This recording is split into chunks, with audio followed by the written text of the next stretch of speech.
Hi everyone, thanks for watching today's video. Today I'm going to talk about complications that are caused by gallstones.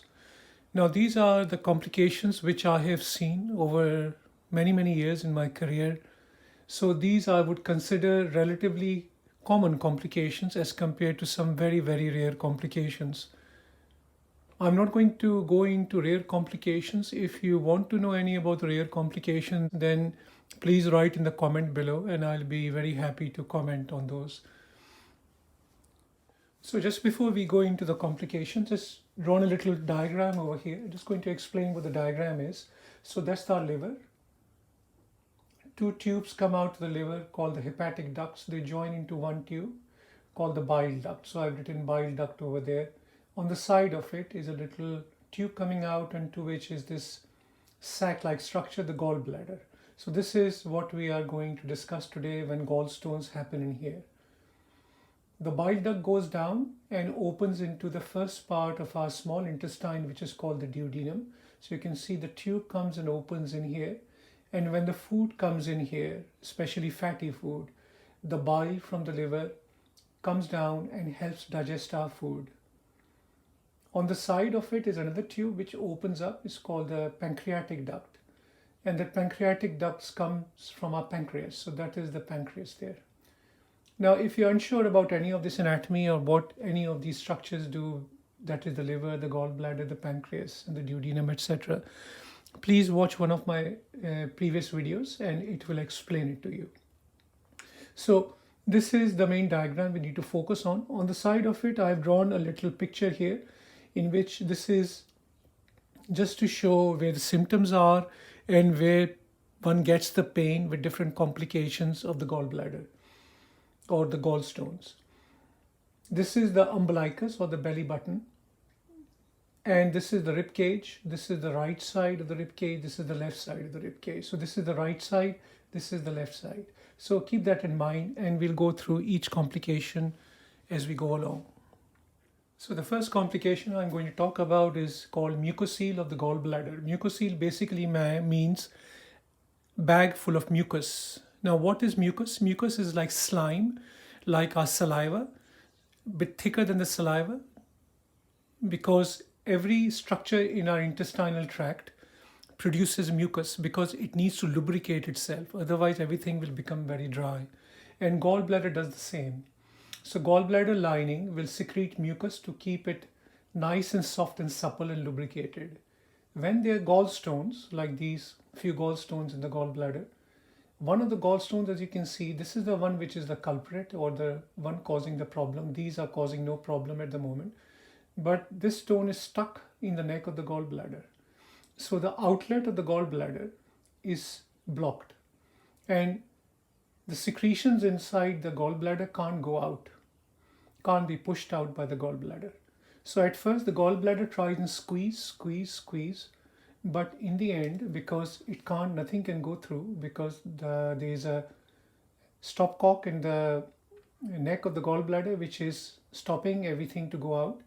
The gallbladder eventually becomes relaxed and it can't squeeze anymore because it's very tired. And when it becomes relaxed, it just keeps expanding in size to not huge size, but it can become quite large, size of a big pear or something. It can become quite large. And it contains mucus, just white, creamy substance in there, which is quite thick, but there is no infection in there. Important thing to remember that there is no infection in the gallbladder. So what do the patients get? The symptoms? Symptoms is when the gallbladder is squeezing very hard, they get very sharp pain under the rib cage on the right side. So this is the right side of the rib cage. They get very sharp pain on this side, which goes through to the back between the shoulder blades. But when the gallbladder becomes relaxed, the pain goes away and they just get a dull ache in that area. And some patients get no symptoms at all. Because the gallbladder is quite large, sometimes the doctor, when they feel the tummy, they can actually feel the gallbladder. And when the finger they are touching, sometimes touches the gallbladder, it can be mildly tender, but it's not severely tender. The patient is generally not unwell because there is no infection in the gallbladder. They are not sick or certainly do not have any high temperature, or any blood tests which might show signs of infection. So what is the treatment for the mucocele of the gallbladder? If it's not causing any symptoms, then it can be left alone.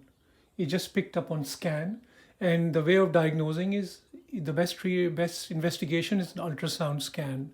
However, other scan like CT or MRI can also be done. If the mucocele is causing pain, etc., quite regularly, then the treatment is removing the gallbladder. Second complication I'm going to talk about is called empyema of the gallbladder. Empyema means bag full of pus. So looks exactly the same as mucocele of the gallbladder. The gallstone is stuck in the neck of the gallbladder, but this time when the gallbladder is obstructed, whatever is contained in the gallbladder has infection in it. So eventually, if you have a mucocele of the gallbladder, it will or it can get infected because it's nothing is moving in there, and it's a very fertile ground for the bacteria to go in. So the bacteria can go in there and cause infection, and it becomes basically a bag full of yellow mucky pus. Now this is a serious condition because the patient is quite sick because of signs of infection. They got high fever, they have got blood counts which are quite abnormal, so raised white blood count, raised CRP, sometimes liver function tests are also abnormal. They are also unwell. They have got severe pain on the right side of the tummy under the rib cage. The pain goes through to their back between the shoulder blades. When you touch the tummy on this side, or the doctor touches the tummy on this side, it is quite tender and quite sore. And also because the gallbladder is blocked, the gallbladder is much larger than normal. Sometimes a doctor feeling the tummy on a thin patient can actually feel the gallbladder like a big bag of pus. What is the diagnosis? The diagnosis is done on the history. Obviously, feeling the gallbladder can give a clue that this might be a very large gallbladder. Also, the patient has got fever, feeling quite unwell, abnormal liver function tests, blood counts are abnormal. Ultrasound scan, CT scan, or MRI scan will confirm the diagnosis. Sometimes these patients are quite ill, and removing the gallbladder when the infection is in there can be quite difficult, quite tricky because the inflammation, the gallbladder is very friable, and removing it surgically can be quite tricky. So quite a few doctors, they drain the gallbladder through a scan, put a little plastic tube in the gallbladder which drains all the pus out, and they rest the gallbladder for a few weeks until they remove the gallbladder. The third complication which is worth mentioning today is very important, called obstructive jaundice caused by gallstones. So as you can see, the gallstones are in there. There is no gallstones stuck in here. On the contrary, the gallstones have fallen into the bile duct. You can see there are few gallstones I've drawn, little black spots inside the bile duct, and few of them are stuck down here. Because they're stuck down here, this end of the bile duct is very, very narrow, is very tight. And things can't go through easily, especially if they're solid. And since gallstones are solid, they can get stuck down there. And what happens, the pressure builds up at the back. And the bile can't go through, and the bile builds up into the liver. And from the liver, it goes into different parts of our body. So our whole body starts, the skin starts looking yellow, and our eyes also become yellow. When we are passing urine, it becomes very, very dark yellow. Our poo becomes very pale because there is no bile going into the small intestine, which gives the color to our poo, and the poo becomes very, very pale. So the signs of obstructive jaundice are yellow skin, very yellow eyes, very dark urine, and very pale poo. The obstructive jaundice caused by gallstones is slightly different to obstructive jaundice caused by other conditions, like as I discussed in my videos on pancreas before, that pancreatic tumors can also cause obstructive jaundice. So if there's a tumor in the pancreas here causing blockage of the bile duct, that can also cause obstructive jaundice, which again has got yellow skin, yellow eyes, dark urine, pale stools. However, the jaundice or obstructive jaundice caused by pancreatic tumor is typically painless. has got no pain in it. Whereas obstructive jaundice caused by gallstones is a very, very painful condition. How is it diagnosed? The diagnosis can be made on obviously examining the patient looking very, very jaundiced, doing the blood test confirming jaundice. Ultrasound scan or MRI scan are the best scans to pick up stones in the bile duct, especially MRI scan is very good to pick up stones in the bile duct. What is the treatment for it? If the stones do not dislodge on their own, can't go through on their own because they're too large to go through, and the jaundice does not settle, then as an emergency or certainly as an urgency, a camera needs to be put down from the mouth into the small intestine called ERCP. And the endoscopist can put a little balloon or a little basket in there to pull the stones out, and also can put a little plastic tube in the bile duct to drain all the bile out.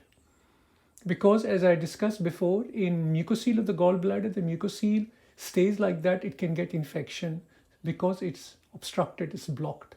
Same thing, if the stones keep the bile duct blocked, the bile in the bile ducts can get infected.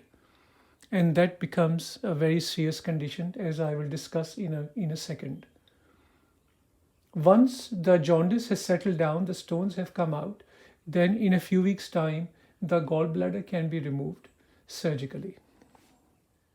The next thing we're going to discuss again briefly is ascending cholangitis. Now, this is similar to when the mucocele of the gallbladder becomes an empyema, which means from non-infection becomes infected. Same thing happens over here.